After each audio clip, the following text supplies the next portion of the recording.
Բարև ձեզ, YouTube-ի օգտատերերից մեկը հարց էր գրել, մեքենայի բենզինը կարամ մինչև վերջ լցնեմ, մինչև գարլավինա, թե չէ։ Ուրեմն նայեք, ես խորհուրդ չեմ տալի տենց լցնեք, ինչի, որտև կա երկու պատճառ։ Առաջինը, եթե լիքը լրիվ լցնեք մինչև բակի այդ գարլավինայի ծերը, կարա լցվի կռիլոյի վրա,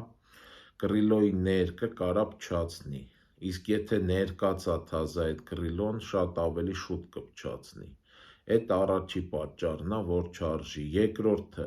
երբ որ լիքը լցնեք, կռիժկան փակեք, տաքությունից բենզինը ընդարձակվելու է ու կլապանից դուրս գա դեպի դուրս թափվի,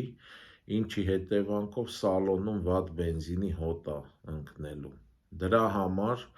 պիստոլետը միացրեք, լցրեք։ Ինքը հենց որ բակը արդեն մաքսիմալ լցված է, պիստոլետը ավտոմատ անջատվում է։ Դրանից հետո էլ լցնել պետք չի, այսքանը ստեսություն։